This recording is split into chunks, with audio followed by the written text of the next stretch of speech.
Hello, McKay. Hello, Michelle. Hello, Mike. Hey, hey. Last one. Excited? Last one. We made it. All right, we'll give it another minute before we start. Small group today. Just the way I like it. Let me show you the Mies today while we wait.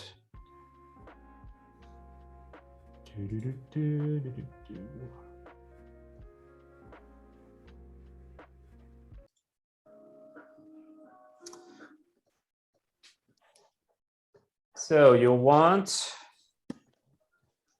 your meat out. So we're braising pork shoulder. Unfortunately, I could not find pork shoulder. So I'm using pork leg and neck bones, which is fine. They're both cuts that are really good for braising. If you're doing a vegetarian option, we're doing cabbage. I'm doing red cabbage today. It's just really nicely cooked down in a braise. I have parsley, I have some cumin, oregano, one medium onion of your choice, a head of garlic, and 3 different kinds of citrus fruits, orange, lime, and lemon. And I have a quart of stock here. And if you don't have a quart of stock, use whatever you have left. You can use water, is fine too. And for your cooking utensil, you'll need a Dutch oven. So just get your Dutch oven out. You won't need anything else. One of the things I like about braises is you only really need one cooking vessel. So get that stuff ready. We will do today's demo in 2 parts. So we're going to marinate the pork shoulder first, and then let it sit for an hour, and then get the braise on at the end of the session. How's everyone feeling today?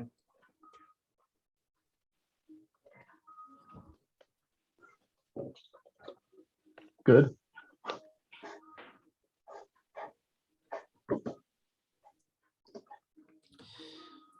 All right, 30 more seconds. Hello, Tiffany. Hi. Music okay? Not too loud? I will be talking a whole bunch today, so. Music's out right now because you switched. Oh, I honestly don't know how you would preserve. I wish you could just like share it forever.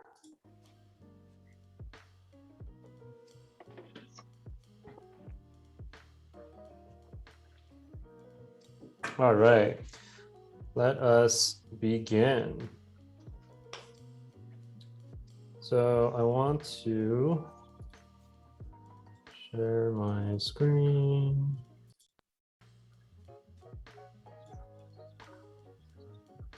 All right, so a little bit about today's agenda. We're going to get started with the demo, as I talked about. We're going to go over some announcements, talk about the capstone, talk about the assessments for those of you who haven't done it. We're also going to talk about our last cooking technique that I'm going to show you, which is braising.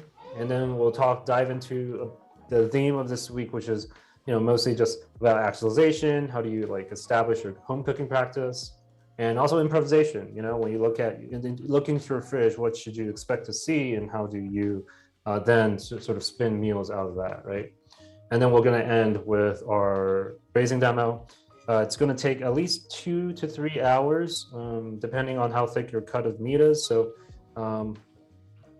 we're obviously not going to finish the braise during today's demo, but I would love to see it on Circle after it's done. So it's demo time. So basically what we're going to do is start with the marinade and make our dry rub.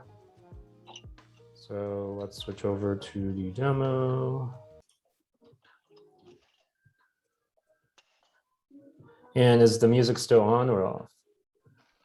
It's gone. They really need to. I'm going to file a feature request for that. Also, you could probably bring it up about 10%. Yeah, There you go. good. All right. So for the marinade, tons of components here. So I'm gonna start with sort of these scallion tops, just to get them out of the way. Oh, hey, John. Yes. Tiffany asks, if we can't stay around for the 2 to 3 hours, should we not try to do the demo at this time? You could actually marinate it and then just leave it in the fridge. So definitely do this part, because the longer it marinates in the fridge, the better it's gonna taste. So ideally, you would actually marinate it like overnight, or at least for like 2 to 3 hours. But in the interest of time, we can't. But in your case, yeah. So just follow the braising step when you get back, when you have time later. She says thank you. Mm-hmm. But also, if you have like a crock pot or an Instant Pot that you can set and forget, you could totally do that too. We'll talk a little bit about what constitutes braising, but it's basically just cooking an ingredient in cooking liquid and have all the flavors concentrate into that cooking liquid while making your ingredient like very tender. So tough cuts of meat are especially good for braising. So I'm just going to use my little shallow hotel pan here. Just going to put my marinade ingredients in there. We're basically making like a paste.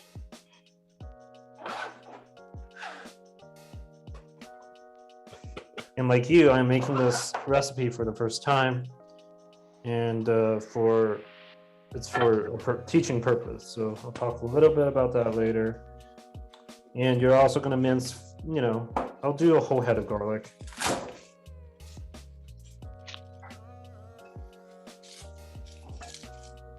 We'll take it nice and easy today. Some of you said, the demos are hard to follow because they go a little too fast, but we have a good 90 minutes today, so take your time, ask me questions.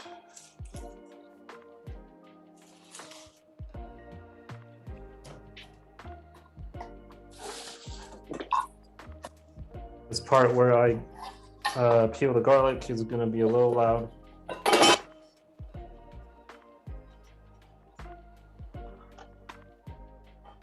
It does work. Has never not worked on me. So I'll just get, 5 cloves. You can never add, you can never add too much garlic, so.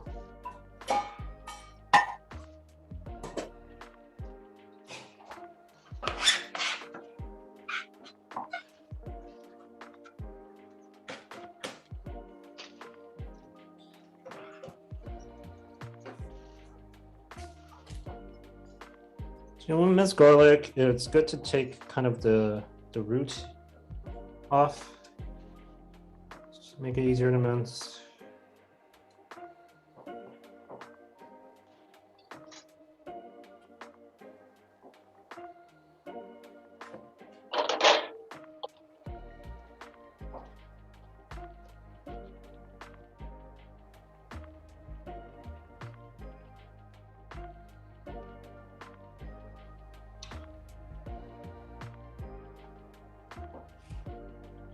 And today the spices we're going to use is cumin and oregano.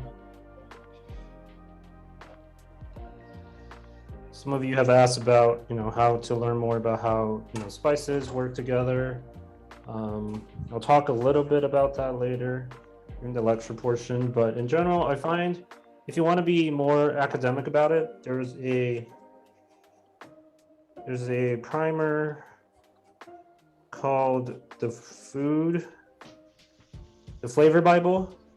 That's considered like the definitive tome on flavor combinations and seasonings and spices. So definitely check it out. It could be a little dense. It's kind of like an encyclopedia format, so not a lot of actual like instruction, but But I find that, you know, in general, you already know what flavors go well together because you've had dishes.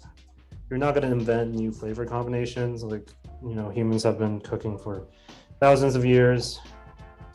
When you first start out, especially when you first start out, it's just kind of natural and good to lean into specific cuisines. So similar to like the shakshuka we made, the spice blend that we use is kind of North African origin. And so the more dishes you make like that, sort of the better your nose will be and your palate will be for determining like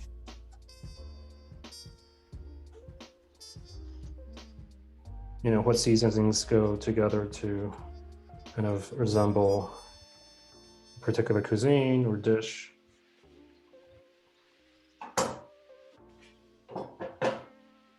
For Chinese cooking especially, I use a lot of allspice.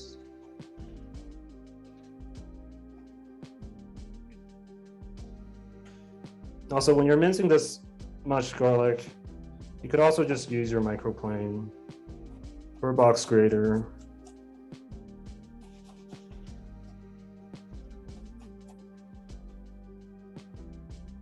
But it's good to cut things and sort of develop your knife skills.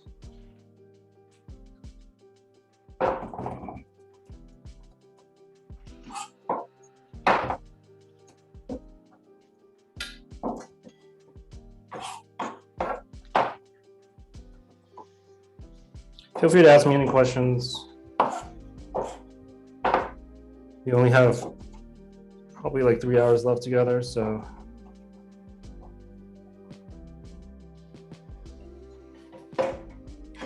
doesn't have to be related to this session.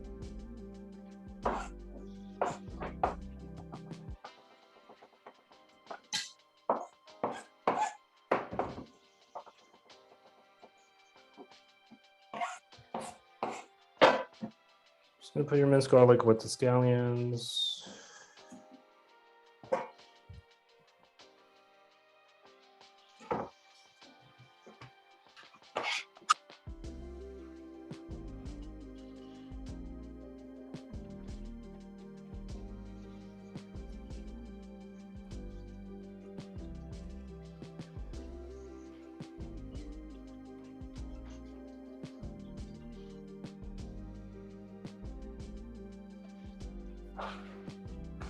All right.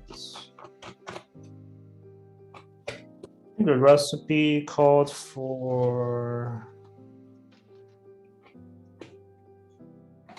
2 tablespoons of cumin. No, 1 teaspoon of cumin. I'm just gonna eyeball this. Usually with recipes, I tend to double the amount of spices they use, just because I really want to taste that spice blend.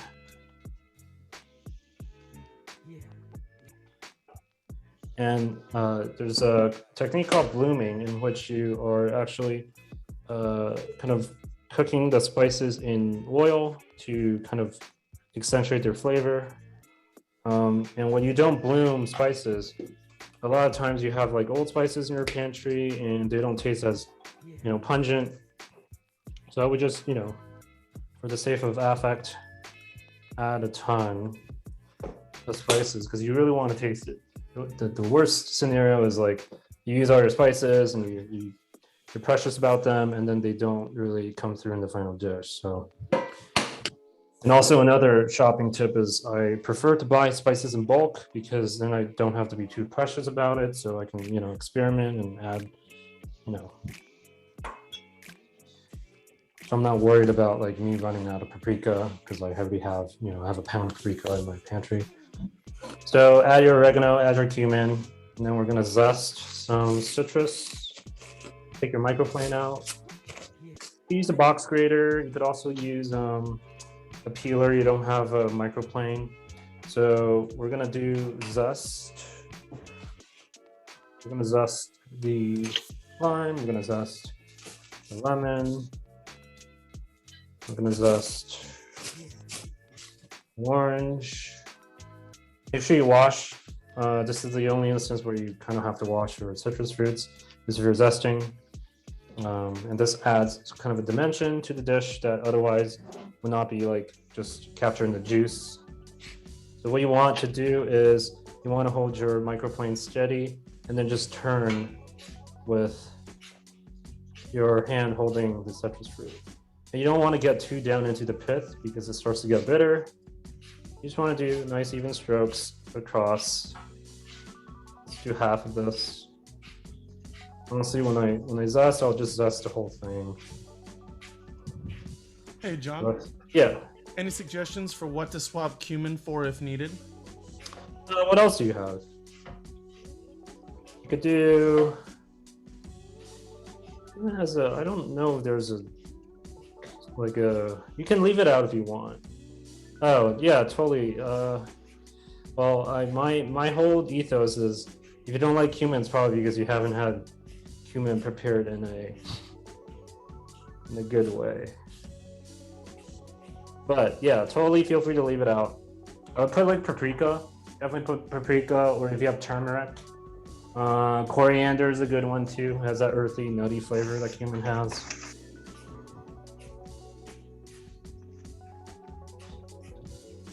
So I have, this amount of zest. Put it in your blend. I'm gonna zest the lemon too. So the key here, just kind of rotate with your holding hand. And your microplane hand should be pretty stable.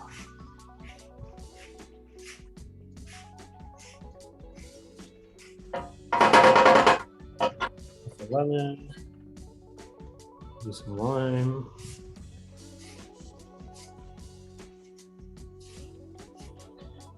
And technically this is a Cuban interpretation, but you'll find that in Caribbean cuisine.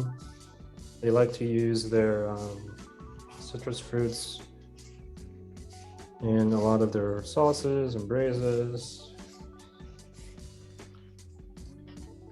Something I like to do with chicken is actually to put citrus juice in brine. I'll brine chicken with like grapefruit juice. It comes out really nice and has a nice profile zing to it. But you don't want to leave it in the brine for too long because citrus juice acid actually ends up cooking the protein if you leave it in too long, which is how you would make ceviche. Is you're actually cooking the fish in acid. So the zest is out, and now take your olive oil and put some gloves on. Some handling meat. Your meat should be on ice. If it's not, shame on you. Just kidding.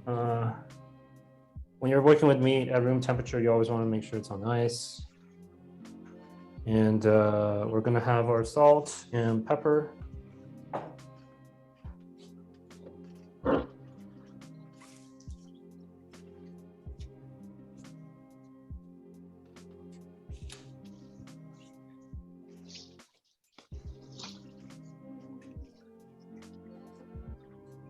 But you can start to see like how this braise, you could switch up the marinade with like, Thai spice or soy sauce and sesame oil, and suddenly it turns into like a Chinese dish.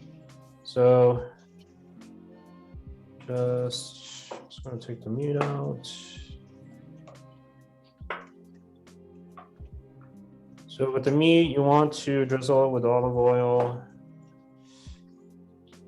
Just make sure it's nicely drenched. You want to put some olive oil into the marinade and then just kind of mix it up. And then basically you're just going to start massaging the whole thing. Make sure you get, and if it's a little dry, add more olive oil.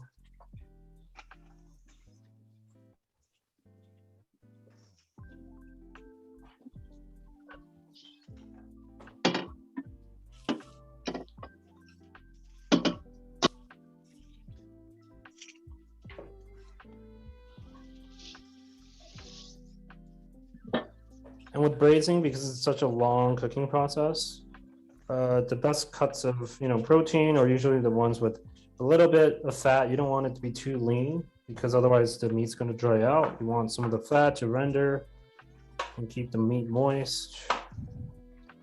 And like a chuck roast or a pork loin or a thick cut of like pork shoulder is really gonna do wonders with braising.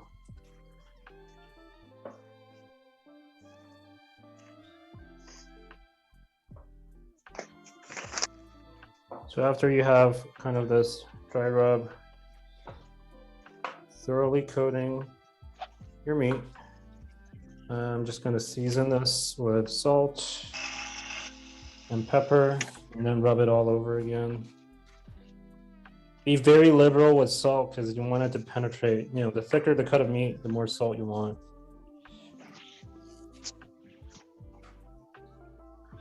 And I don't know if I covered this in class, in the beginning of class, but when you're pinching salt, you want to kind of do like this duck holding pattern, so that you can use your thumb to dictate how much salt to put. So you're actually rubbing your thumb up and down in your palm to basically control the amount of salt. That's how you get it evenly across the surface. Of course, if you're doing like a tiny pinch, you're using kind of your 3 fingers here. But if you're in general spreading over a big surface area, you want to make sure you're doing a kind of this like palming technique. And then we're also going to do lots of pepper.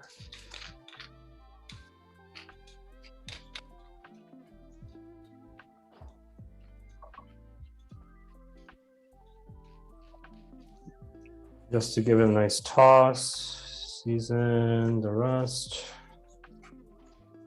The salt is also going to season your braising liquid.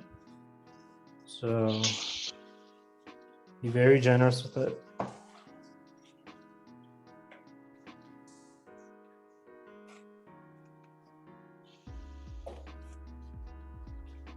And you're just going to put this in the fridge, rest it for the next hour we have together, and then we'll get the braise going after an hour.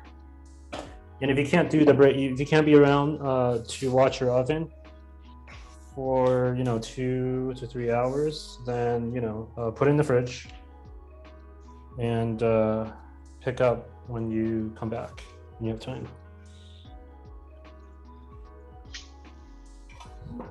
Let me know if you have any questions.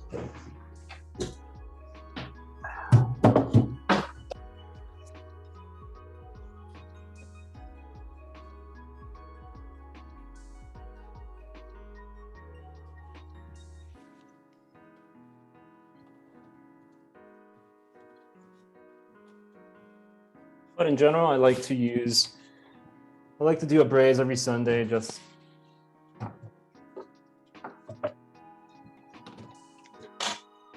so I have something to eat throughout the week.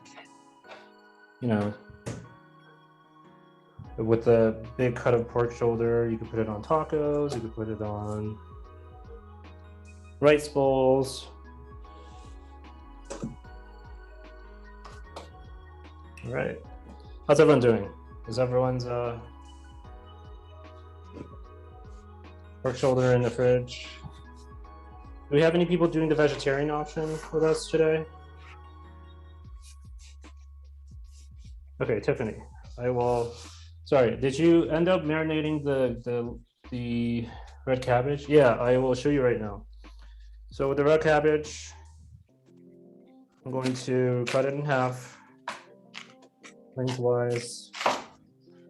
And then what you're gonna do is you're gonna core out sort of this root part, right? You don't want to eat that. So what you do is you make an incision into that root. Get as much of it out as possible. It's okay if you leave a little bit on the side. Hey, John. Yeah. Does the type of cabbage No, matter? it's fine. No. I wanted red cabbage for the color, but honestly, your any cabbage is fine. But with food, a lot of the natural pigmentation, it's going to affect like the sauce, right? So if you have red cabbage, this is going to kind of color the sauce and make it look, brown and nice and good. So once you do that, I think I'll quarter this. You don't have to quarter it if you want to just do that. I'll quarter it and just put maybe eighth it too. I'm gonna put these in the same marinade, and you want to rub it kind of the same way you did the meat. Salt it, season it.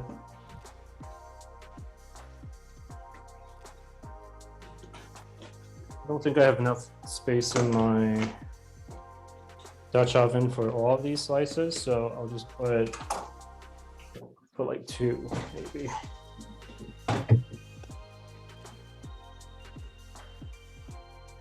We're doing the cabbage. Do the marinade the same way.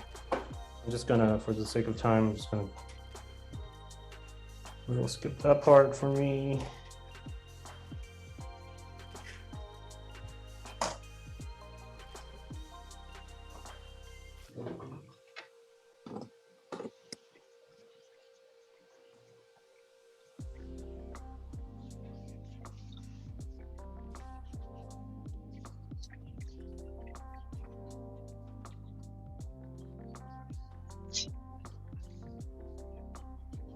This fridge is not.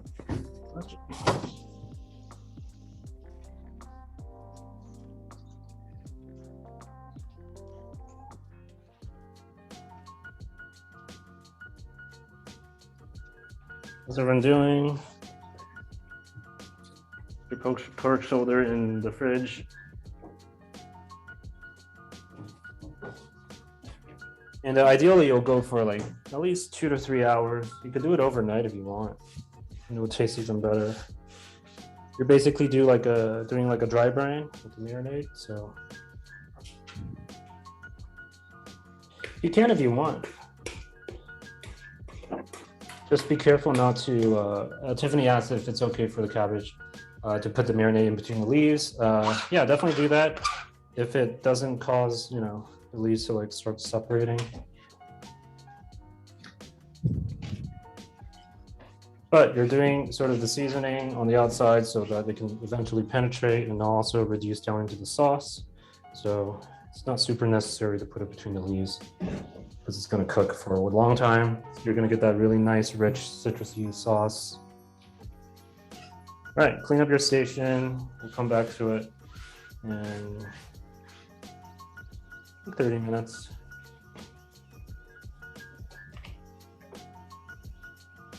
All right, so let us continue.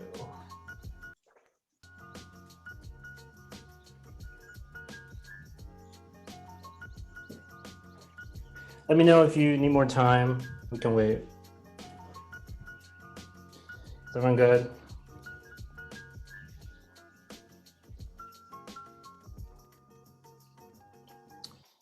Good to see you, TJ. Awesome. All right, let's go. So a little bit of signposting. Today we are in our last week. I honestly can't believe it's come to an end so quickly. But we just started our braising demo. I'm going to talk a little bit about how to improvise, and we have questions about how I set up my mise en place and my fridge. We're going to talk about how to use recipes. We're going to talk about how to cook according to your energy level, and we're going to talk a little bit about the capstone project. So if you have not already, or you have no idea what the capstone project is, the capstone project is basically you're going to spend the next 4 or so days making the dish that you said you never had time or courage to do in your intro post. It also does not have to be that dish. It could just be any dish that you have always wanted to attempt. I remember some of you have said you wanted to do, pho, which is like this really arduous project. So if you don't change your mind about it, it's totally fine. The first thing you need to do is to join the Capstone Project channel.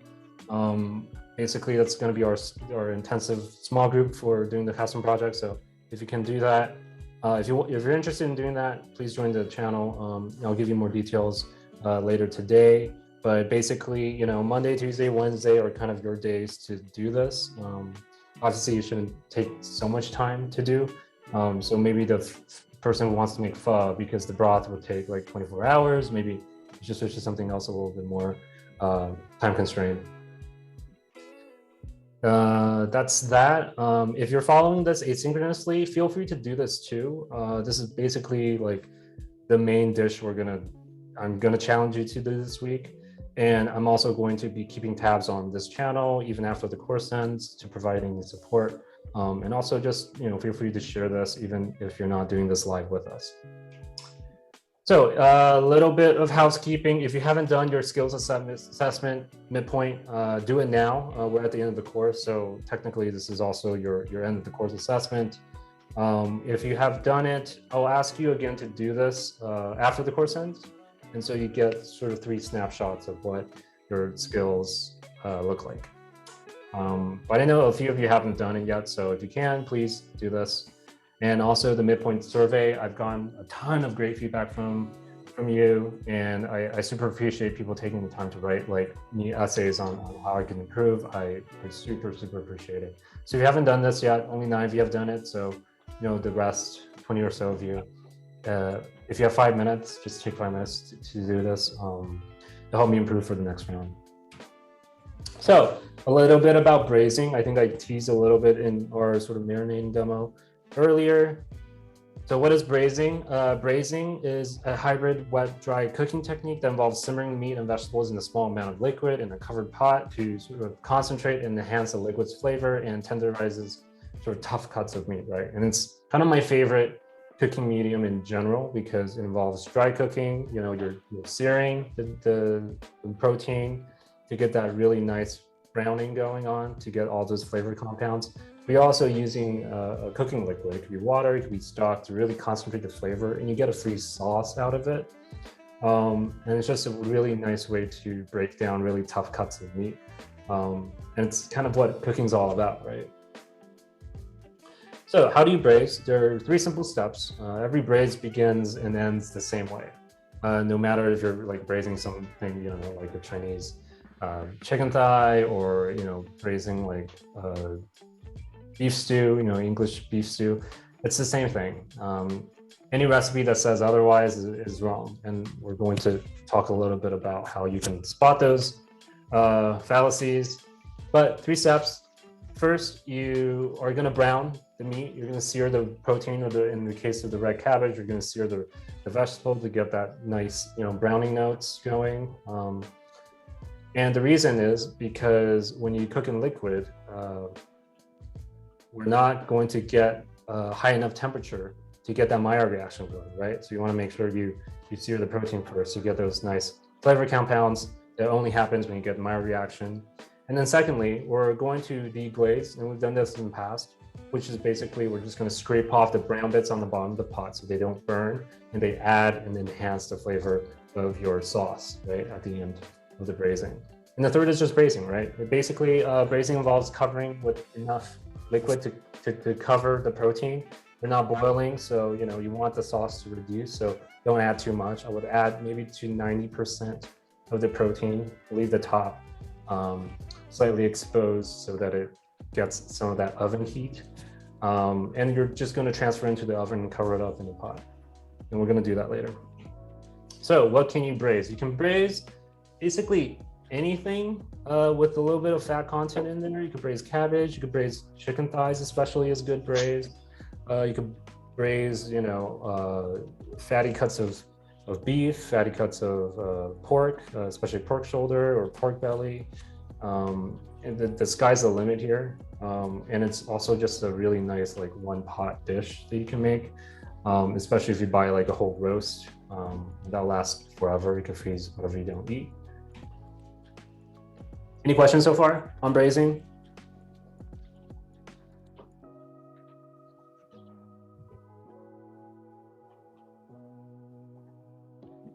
All right, we'll move on to actualization.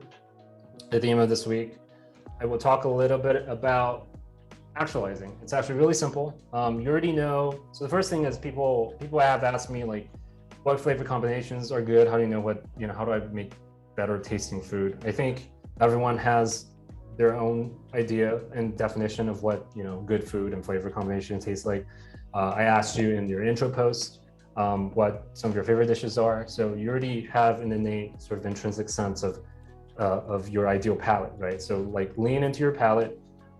If you want a more academic refresher, kind of the tome of what I would consider like culinary school training into developing a palate and all the atomic elements that go into how food tastes good, I highly recommend reading Cover to Cover Salt, Fat, Acid, Heat.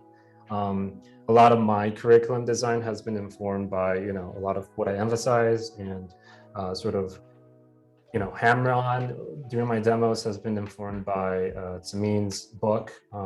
It's a little dense. I understand most people don't have time to read a cookbook from cover to cover, but it is like essentially a cooking school in a book. And we've honed in on a lot of what makes food taste good, right? Like you want to make sure your food is seasoned, so plenty of salt. You want to make sure that you have enough acid in your dressing to counteract the fat. You want to make sure that there's enough sugar if your dish tastes a little bitter, or you just want to add another kind of sweet dimension to your dish. So it really boils down to these 4 dimensions. It's not that hard, but it will take more than these 30 days for you to like master what that tastes like, right? So, and the second one is, people have also asked me like, what is my personal menu? I don't really have one, but I do lean in on a constraint, which is like, what is your personal composition of a meal? And for me, it's a lot to do with like having a good starch as a base, and then using that as a constraint to inform my meal planning or unplanning. So, if you start with a starch, then the rest will follow. So if you find,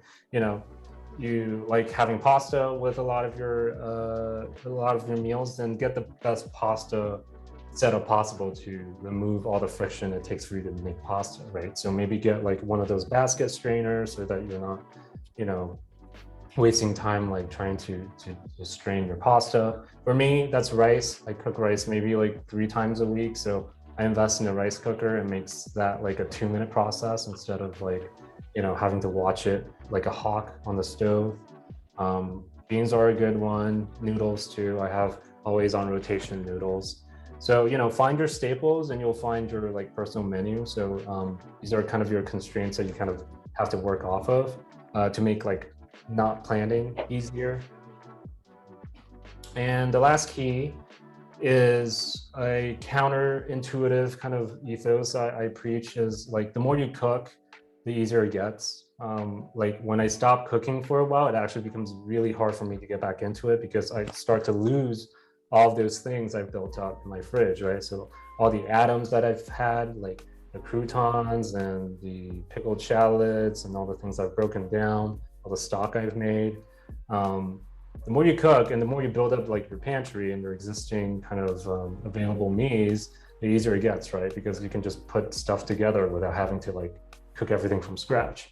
So some examples I listed here is like, if you cook rice, cook a batch of rice. So you cook a batch of rice so you can eat for today, but also if you have leftover rice for tomorrow, you could cook it down to a porridge. You could, make it into balls and fry it, arancini.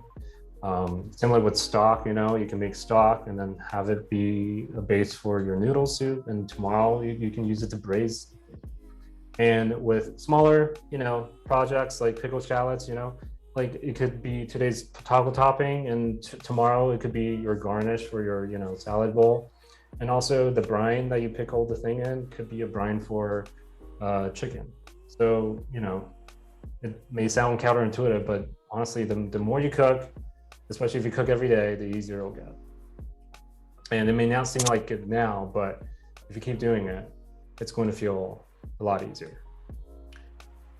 And the second sort of the corollary theme is improvisations. Like, how do I look into a fridge, my fridge, especially, and know what to make? I talk a little bit about that when I talk about like having your carb staple. But we'll dive into it now. I have 3 simple rules I follow with improvisation. The first one is rely on the mat system. The second one is go with your energy flow. And the third one is really use recipes for renewal and not survival.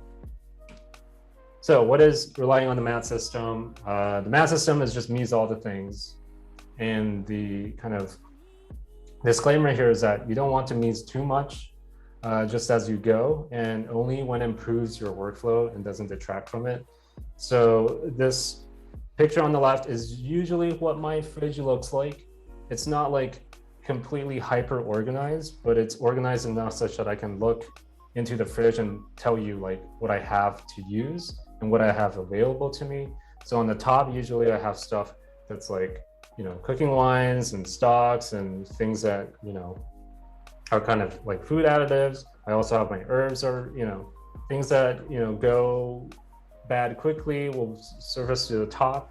But I don't really make it, you know, I don't really make a habit of using everything. Like, you know, the spinach is still in this container, the sausage is there in this container. I don't decant everything.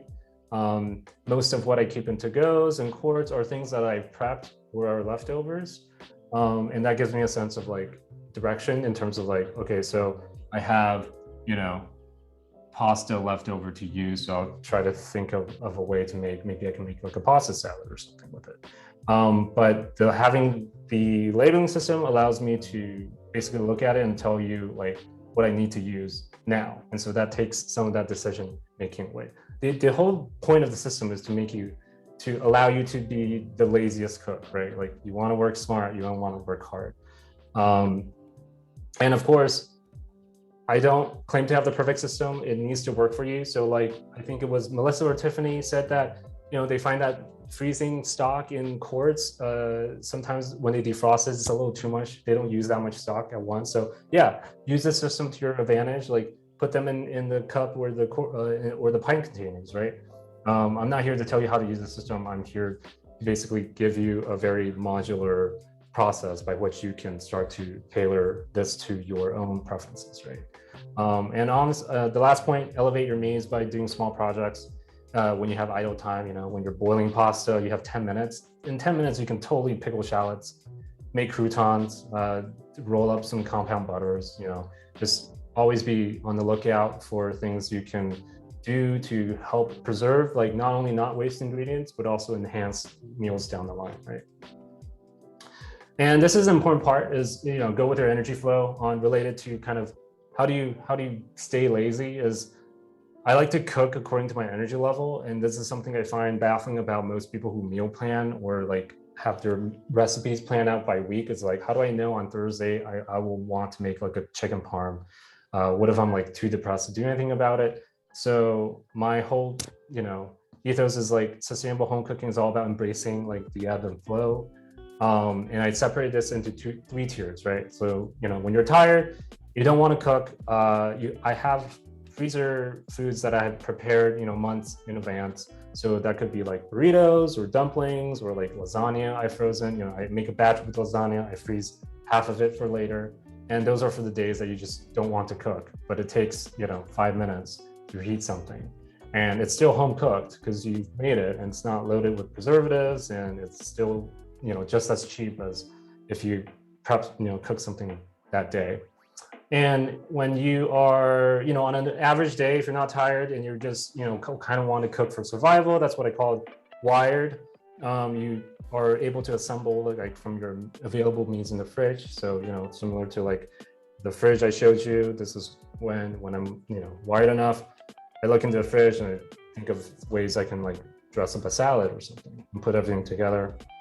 And that's what I call like scrap cooking, because you're just cooking from your scrap.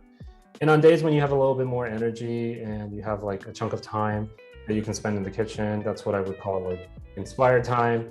And this is when you're able to produce more than you consume. So maybe like you have an hour to cook today and you want to make a lasagna. So you would make a whole batch of lasagna in order to make sure that on days you're tired, you still are sustaining yourself, right? And this is where also it comes into play. Like the more you cook, the easier it gets, because even when you don't want to cook, you still can feed yourself. And that's kind of the brilliance about this, right? And also, when you're inspired, this is also where I would start looking at recipes. You know, I'm working through a bunch of different cookbooks right now.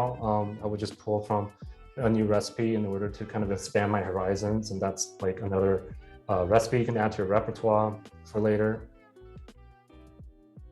And the third point is, you know, you want to be using recipes for renewal, not survival, because if you're just following recipes to cook every day, it's not sustainable, right? You're gonna have a bunch of leftovers you don't know what to do with. You have to do a bunch of prep that you don't want to do.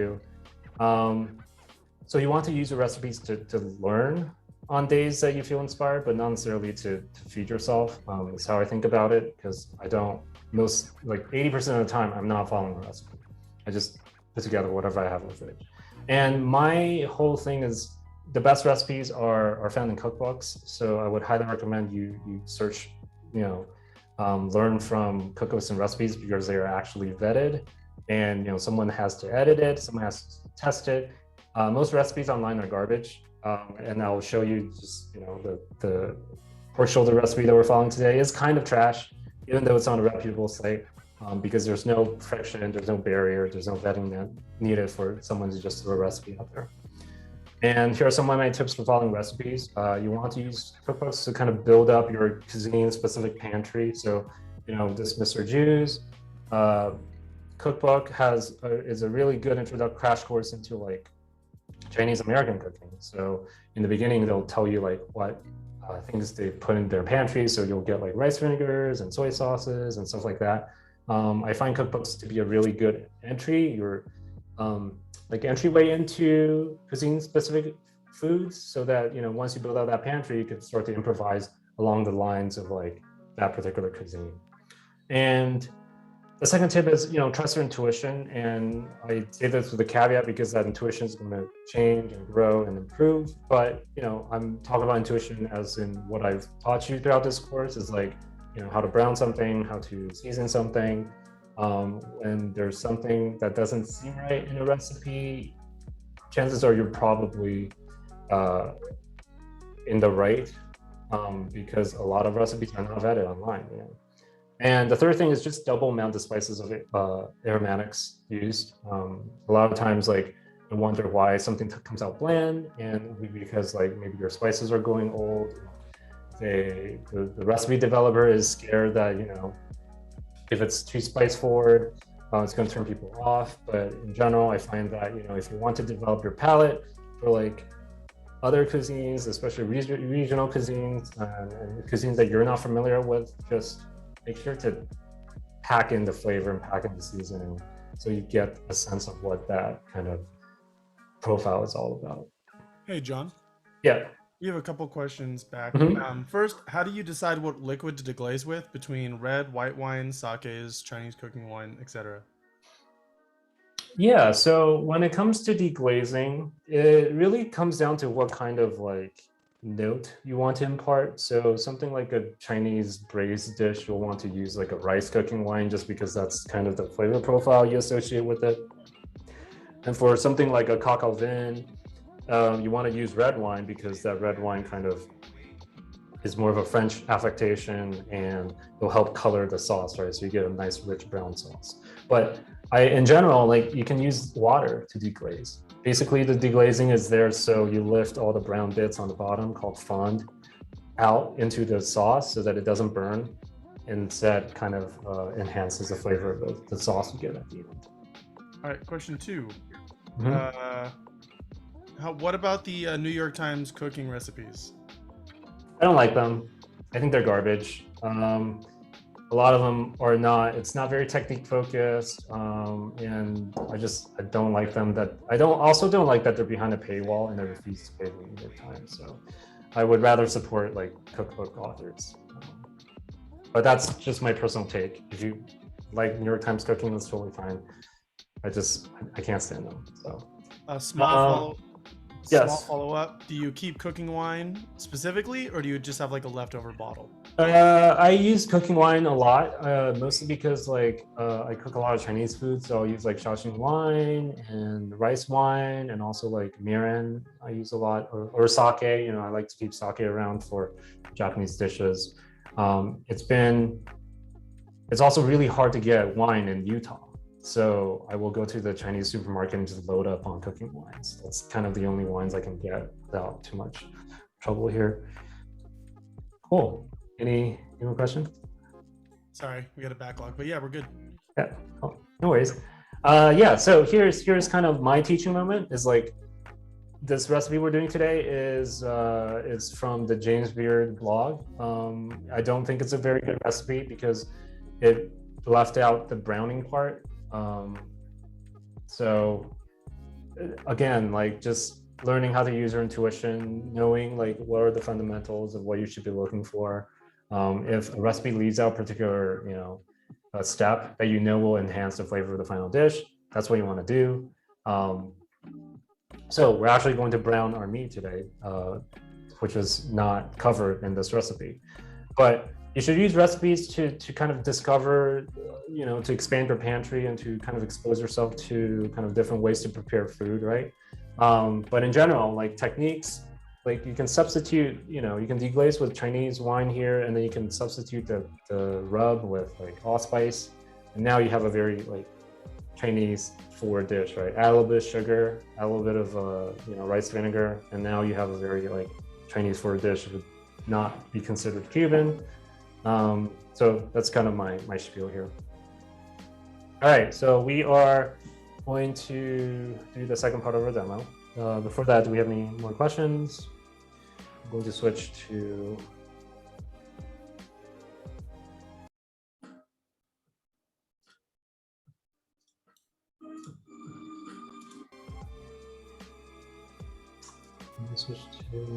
our demo camera.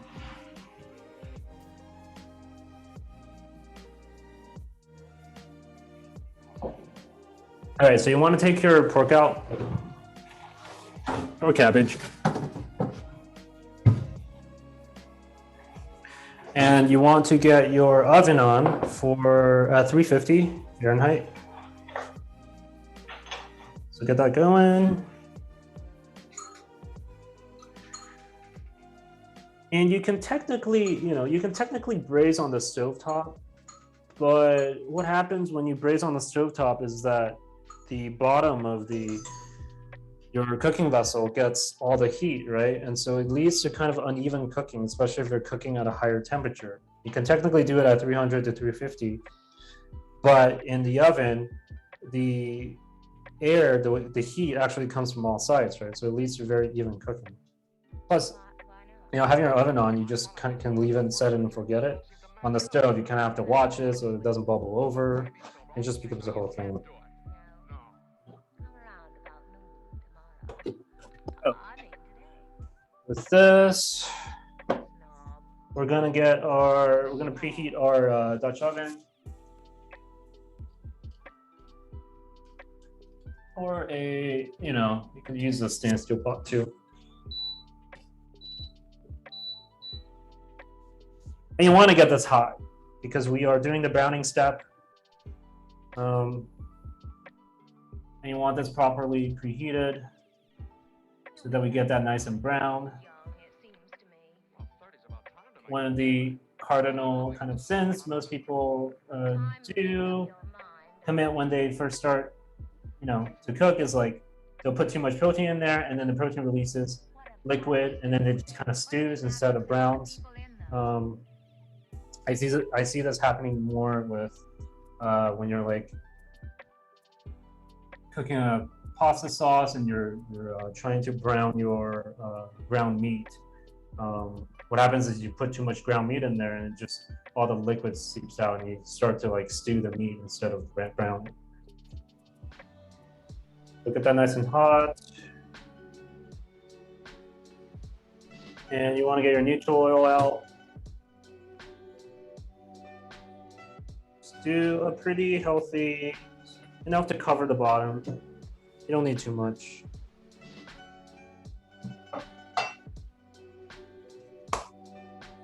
And your stock should be nice and, you know, defrosted if you had it sitting in the freezer.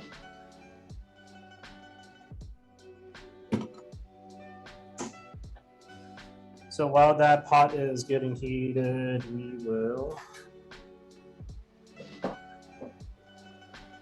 we will prepare our onions. So with these onions, you just want to make sure it's nice and thin. Just gonna do a thin slice. Hey, John, question. Yeah. How do you recommend avoiding stewing if we're browning lots of meat? Work in batches. Definitely work in batches, and make sure the pan is probably preheated. So you want it at least, you know, almost smoking. You see the little ripples in the oil, and you see the first wisp of smoke. That means it's ready. So make sure that you do that for every batch. Remember, liquid is the enemy of browning.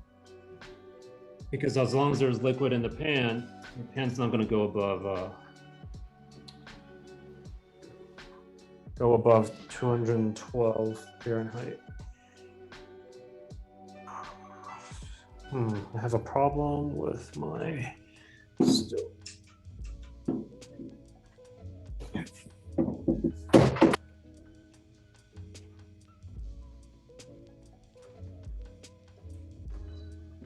All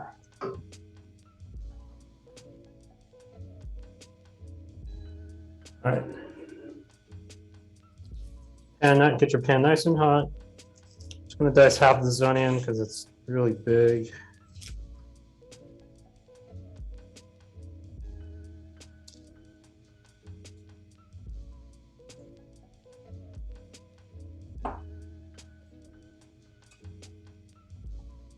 And generally when you're searing, you don't want to do it in a, you know, you want as much surface area as possible, right? So if you are browning ground meat, just get the biggest skillet you have, get it ripping hot, and then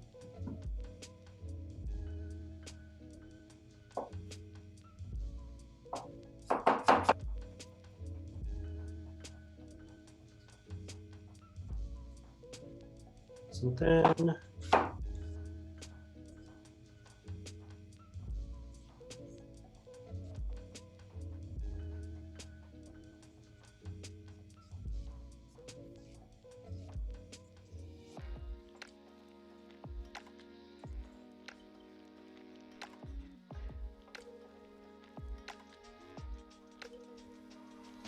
we're also going to sweat the onions in a little bit, so just keep that around.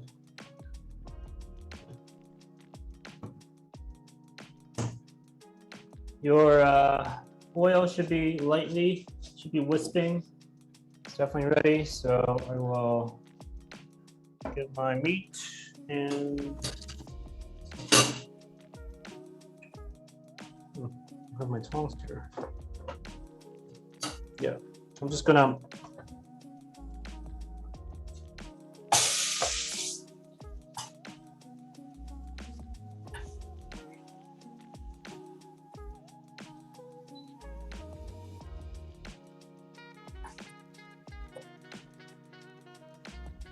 and if you don't have enough space, don't worry, work in batches. I'm gonna go get my tongs. And you're also gonna be, if you're doing the vegetarian option, you're also gonna be browning the cabbage.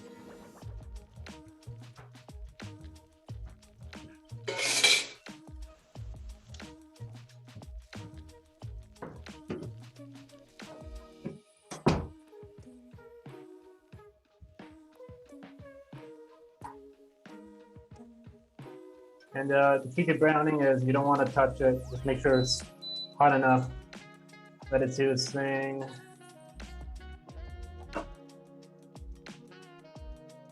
Today we're going to deglaze with. I have some rice cooking wine here, so I'm just going to deglaze with that. You can also deglaze with stock. It's totally fine.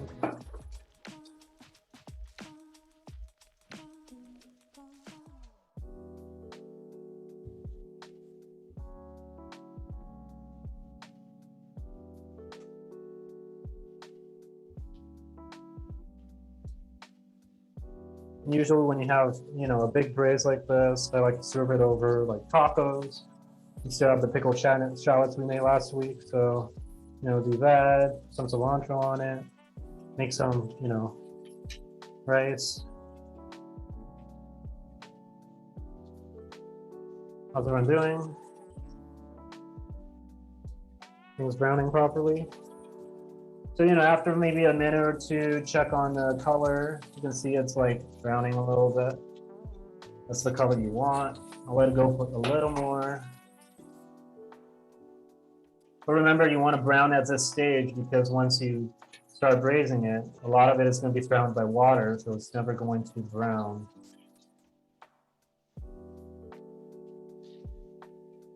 Watch the heat.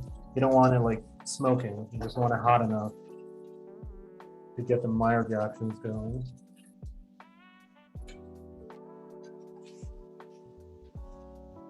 I'm going to turn some of these. These are nicely brown.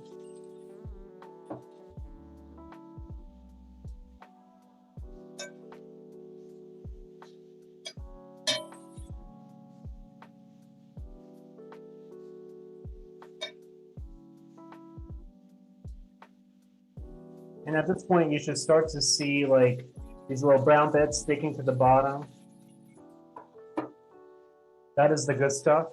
And it really annoys me when people complain about stainless steel, about how it gets sticky on the bottom, because that is why you also use stainless steel, is to actually intentionally want to get all that fond on the bottom. You could deglaze it. That adds a ton of flavor to the sauce.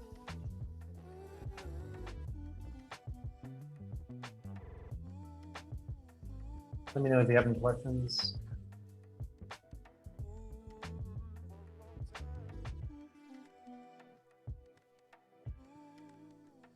It should smell really good now. You smell garlic, you smell scallions. Like, this is kind of the browning you want, right? Yeah. Yeah, right? That's good browning. So once it's at that stage for most of the sides,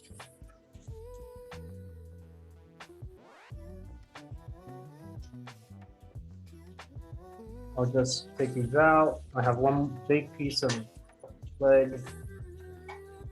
If you're finding that the bottom is a little dry, you want to add a little bit more oil, especially if you're working in batches. So I'm just going to add a little bit more oil so the aromatics from the marinade don't burn too much. Browning is not burning, so you always want to be watching your meat.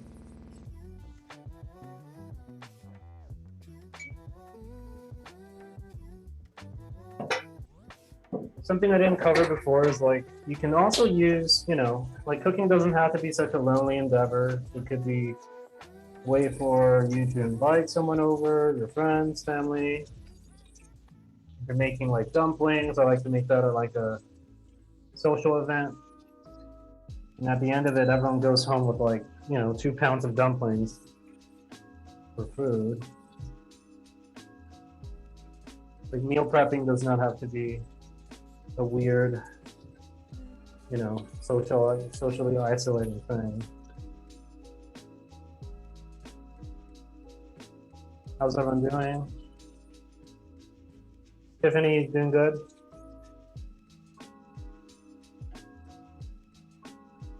The cabbage browning, okay. Oh, right. I mean, here's the thing. You could totally brown it and then put it back in the fridge. The browning, it's going to stay brown. So if you want to do this part so you don't have to do it later.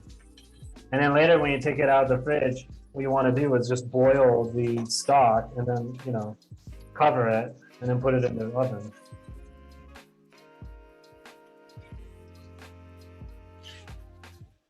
So my pork leg is getting nice and brown. Watch the bottom of the pan, make sure it's not like singeing. If it is, I would take out the protein and then kind of deglaze the pan, and then leave it, pour it into where you are saving your other batch. You don't want to deglaze like burnt bits necessarily. It takes a while for the bottom to get burnt.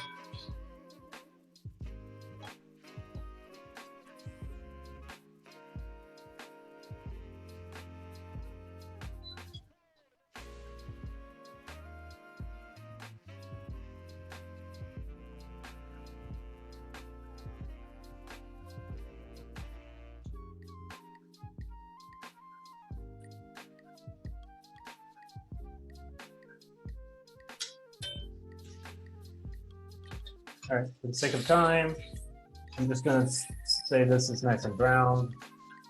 You can see that it's brown. So, and then when you cover the pork shoulder later with the braising liquid, you don't want to cover all the way. You can kind of expose the top a little bit. You kind of want to make it so that's like maybe 80–85% of the way. You want that sauce to reduce, and eventually the nice. Because the top is exposed, it'll kind of brown on its own if your oven is hot enough.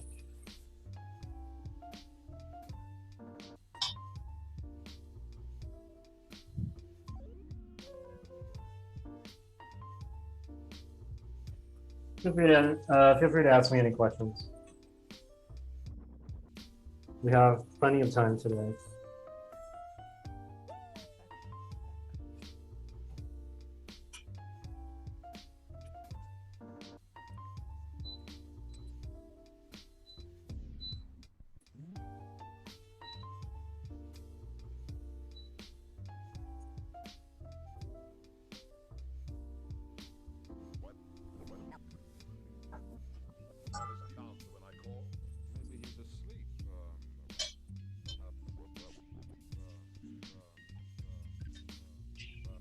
All right, we'll consider this brown.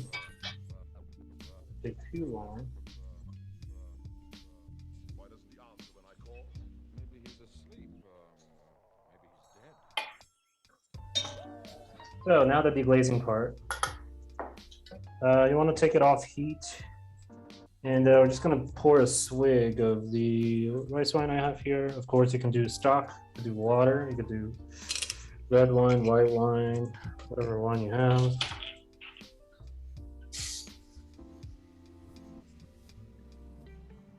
And you're gonna see it, you're gonna see some of the fond lift off already. And what you want to do, usually I use a wooden spatula for this purpose.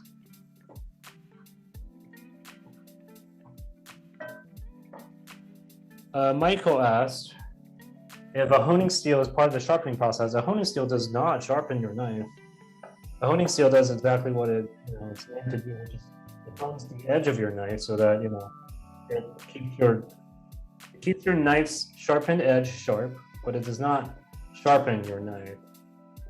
It is not super necessary, but you may find that after you hone your sharpened knife, it becomes a little bit easier to use. But a honing steel is not going to make your knife sharp all of a sudden. And here's my advice on sharpening your knife. If you don't have time, find a local shop that sharpens your knife. It's usually really cheap. You can get mine sharpened for $5 here. And if you don't have time, if you don't have the 15 to 20 minutes time to really sharpen your knife, that's what I would do. Also helps support like a local craftsman, and usually they have like a sharpening rig, so they're able to do it better than you can.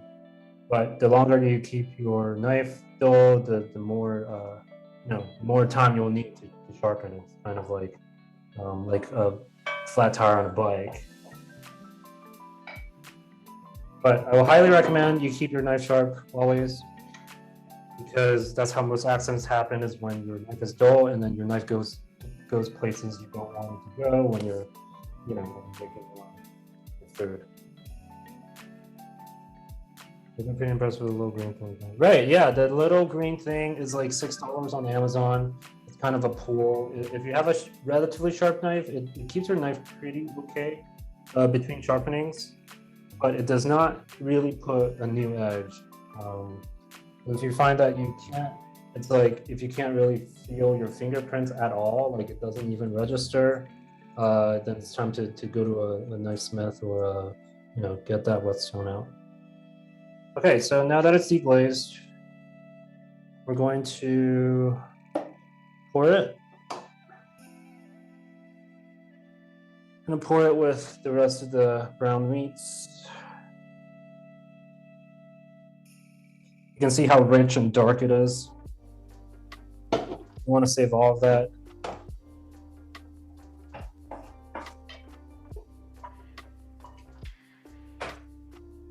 And this last step, where we're doing the onions, it's also not covered in that recipe. Again, that recipe is not very good. I suspect that, James Beard, whoever wrote the James Beard blog, just kind of emailed back and forth with the chef who had the recipe, and the chef just kind of phoned it in. But you want to sweat your onions. I'll sweat it in olive oil. And remember, we sweat onions to kind of get it going, release some of the moisture, because when you don't sweat onions, the onions gets, and you put the braising liquid on it, the onion gets boiled, and it's going to have this off texture.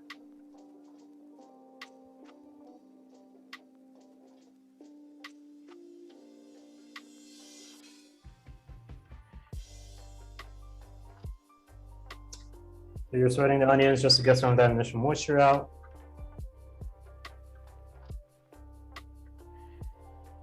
And a little bit of. And for braising, it's important that you don't overly season, because the liquid's going to reduce and you don't know how much salt you want yet. So it could reduce by half, or you could reduce by 3/4. If you oversalt the initial braising liquid, it's going to end up being too salty.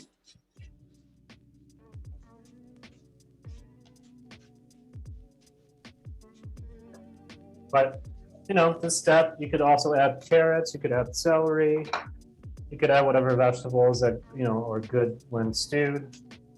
It's really easy to customize. Like, braising is one of those things where you could swap out a lot of the variables and end up with a really delicious dish.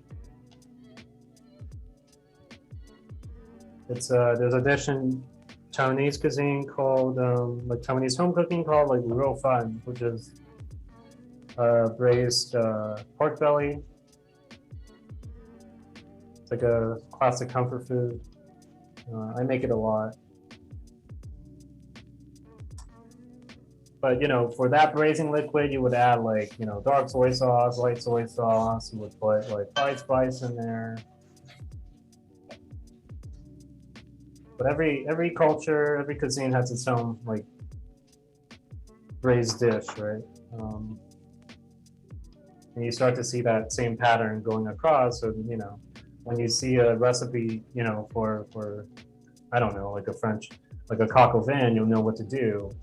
And instead of reading this recipe from spending 10 minutes reading this recipe, you know exactly when you look at the ingredients what goes where, because it's all when you understand the fundamental technique, you don't really have to rely on recipes that much.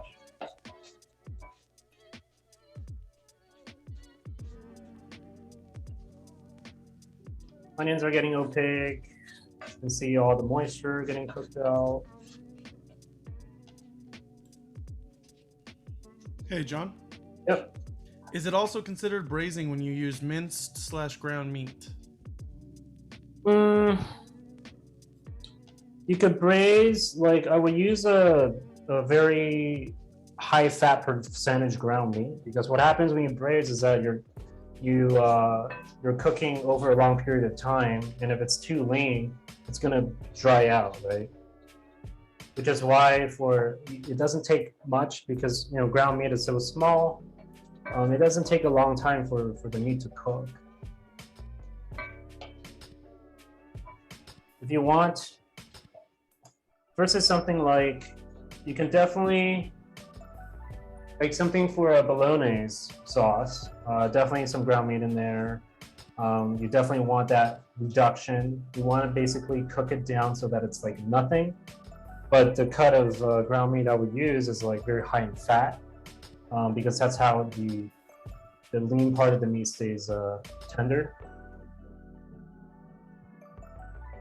Like if you braise turkey breast, I guarantee you it's gonna be dry as like shit, you know.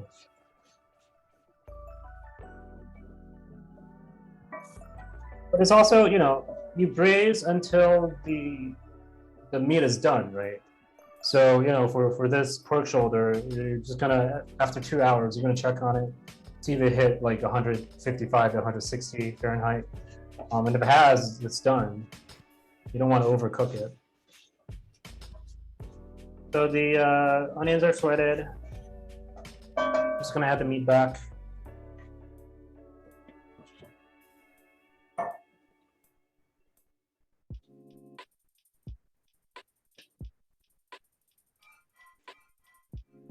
And this is the part where we take the stock and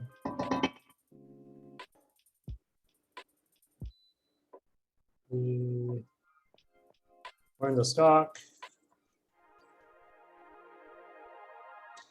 And if you don't have enough stock to cover, I would just use water. This water is going to get reduced anyway, so you just want to make sure most of the meat is covered so it doesn't dry out. And I wouldn't fill it to the brim. Like, it's okay if it's like 80, 85% to the way there. And then we're just going to bring it to a boil. So crank it up. And make sure that your oven is getting to 350.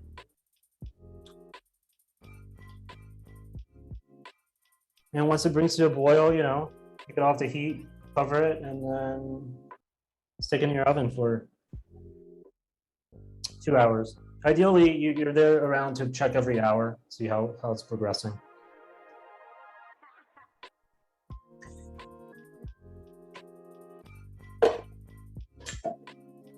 And that's it for today's demo.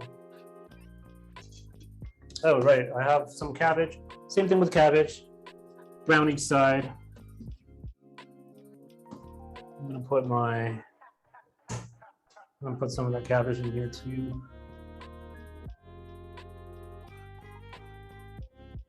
Obviously, cabbage is going to cook a little quicker. So check on it after an hour. It's done when you can stick, you know, or take tester through it.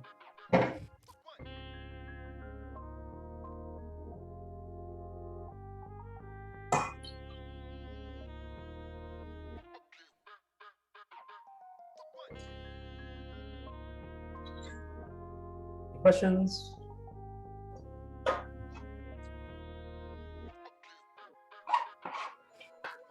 If you have time, I will post a recipe for bologna sauce. That was a restaurant that I think is now closed, but it was a pasta place in Seattle.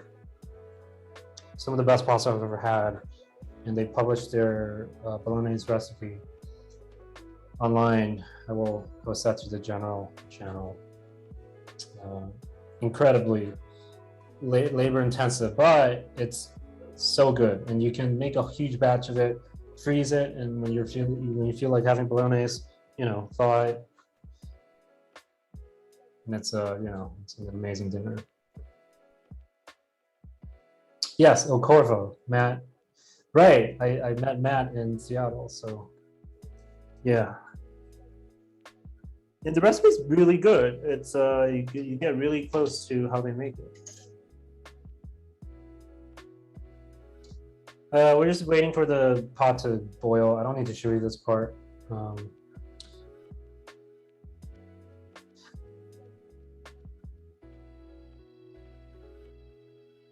So Tiffany said, did you ever go to Pasta Casalinga in the market? I did not. Although next time I go to Seattle, that'll definitely be my list. Cool. Yeah, I'm just gonna leave this part out. It's gonna come to boil. I'll put it in the oven. I'd love to see your dishes on Circle later. And then, just I'm going to talk a little bit about this week.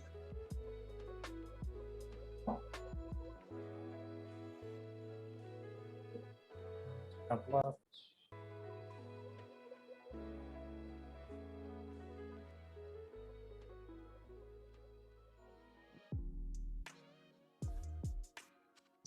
So this week in our lab sessions, it's very free form. There's no specific dish. I will post some of the demo ingredients if you want to follow along. But I think Aaron requested that we cover canals. So it's just a way to do a nice presentation of something with spoons.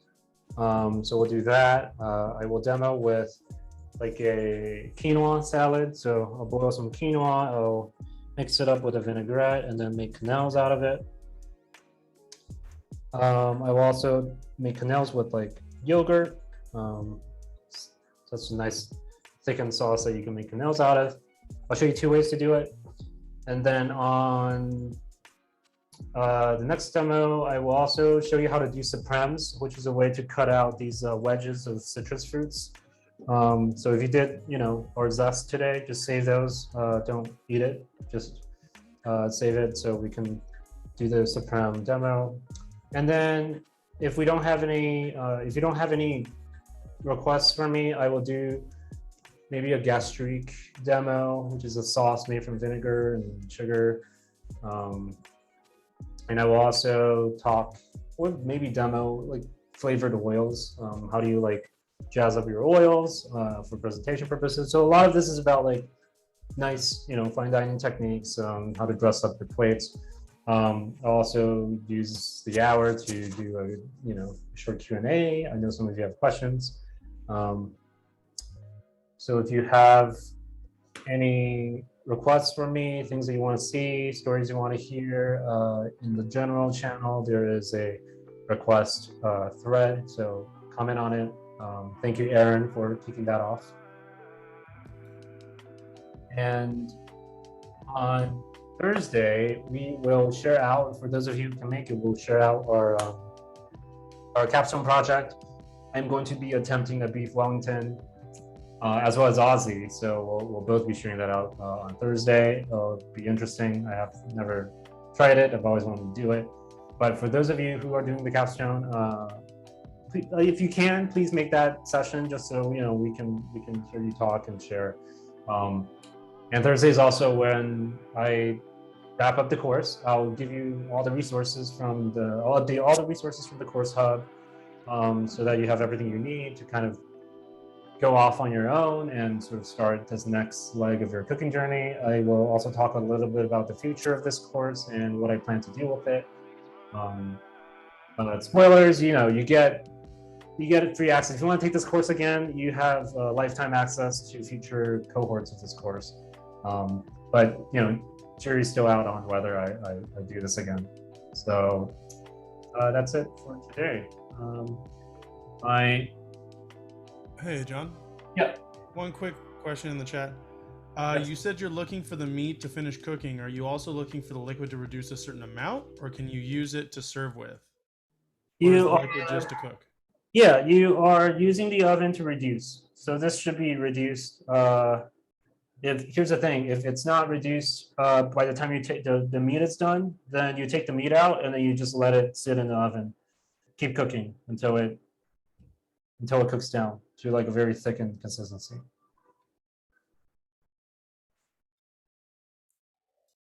Cool.